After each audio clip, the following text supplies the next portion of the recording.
खजांची से कहा है कि भैया खजांची, ये स्वामी जी आए हैं, इनका थोड़ा सम्मान करो।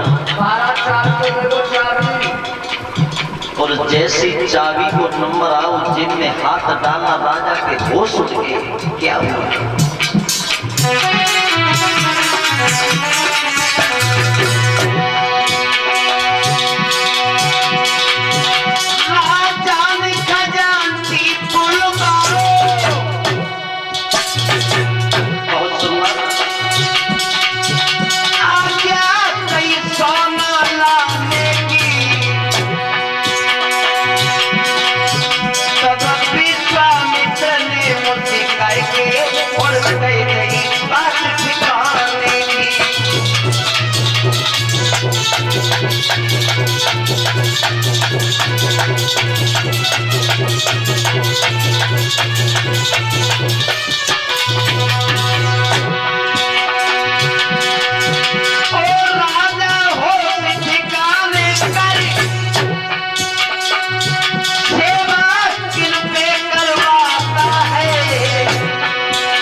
में कह दिया कि हरिश्चंद्र पागल हो रहे हो, आपने संकल्प किया है और ये दास दासियां महल दुबेला, अब तो सब कुछ हमारा हो चुका है, आपका कुछ नहीं बचा, आप तो 60 बार सोने के कर्जेदार और हो। जैसे इतनी बात सुनी, अब तो पैरों तले जमीन खिसक गई कि ये क्या हुआ, ये क्या हुआ।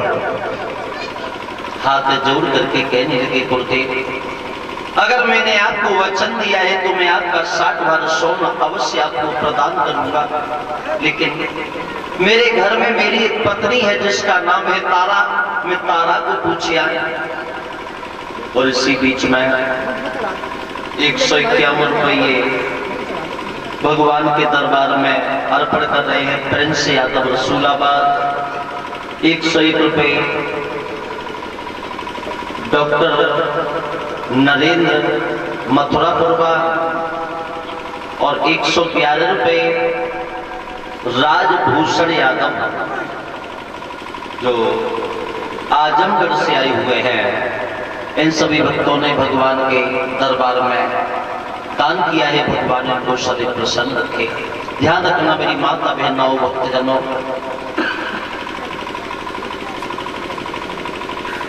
विश्वामित्र कहने लगे हैं, हरिश्चंद्र आप अपनी पत्नी पर विश्वास कर रहे हो, अरे पागल हो रहे हो, पत्नी कभी किसी की नहीं होती, पत्नी के ऊपर विश्वास करना तुम्हारा गलत है। कहने लगे, गुरुदेव मेरी पत्नी ऐसी वैसी नहीं है, वो पतिव्रता है, मेरे धर्म की नाव को अवश्य पार लगाती।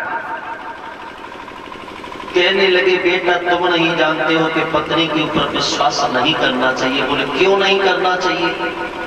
तो एक दृष्टांत के माध्यम से बताने लगे हैं कि एक महात्मा जी का एक ही चेला था और चेला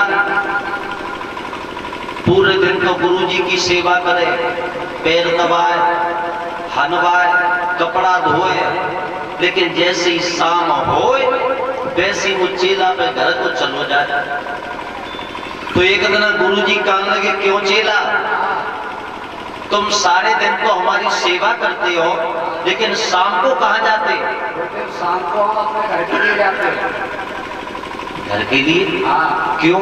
अरे शाम को हमारे घर का बीमार है, तो साबूदाना की खीर बना के खिलाते हैं। यानी तुम्हारी पत्नी तुम्हें रोजाना साबूदाना की खीर खवाती है। लला वो खीर तुम्हारे लिए ना बनाते होगी, वो खीर तो अपने लिए बनाते होगी, लेकिन तुम्हें थोड़ी बहुत मिल जाती होगी पीछे से। इसका मतलब ये है कि तुम्हें अपनी पत्नी के ऊपर बहुत बड़ा विश्वास है। बहुत बड़ा विश्वास है। अगर तुम्हें इतना ही बड़ा विश्वास है तो हम तुम्हें एक विद्या सिखा रहे हैं, श्वास टांगना।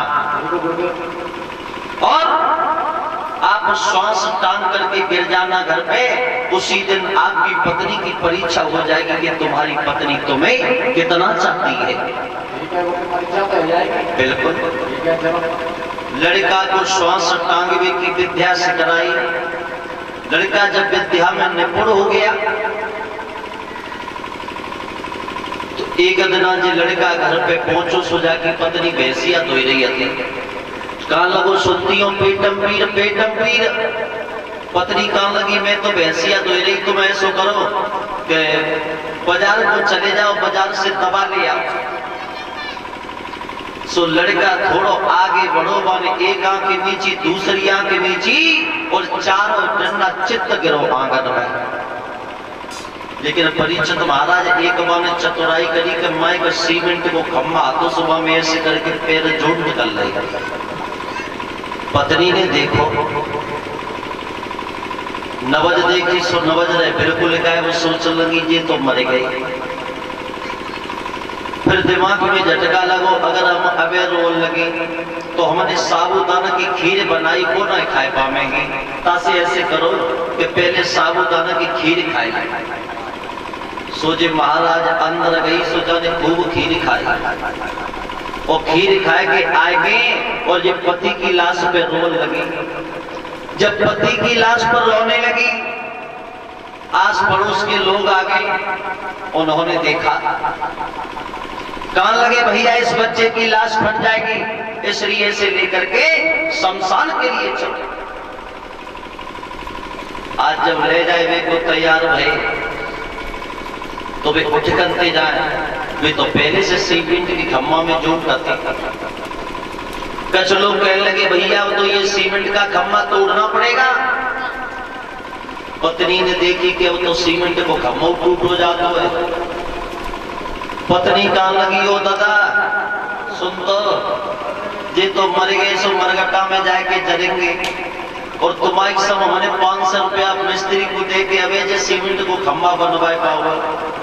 सो जे तो मरघटा में जरेंगे तो तुम ऐसो करो के न के घोटन पे दे गोड़ काट दे। अब लड़का ने जैसे सुनी, हम कफन में इसी सोच रहे हो तो जी गोड़ कटवाए देते। जैसी गोड़ काटवे को नंबर आओ तैसी एकदम उठ के बैठ गई का जिंदा ही मारे दे तो। पत्नी देखोगे जी तो जिंदा है, सो भाग के आई और आए के पति के पैर में गिर पड़ी। हाय राजा हाय सैया, गाल पे तमाचा दिया नालायक की बच्ची। गुरुजी सही कहते थे कि पत्नी के ऊपर कभी विश्वास नहीं करना चाहिए। और लड़का एक बात तो बोलो,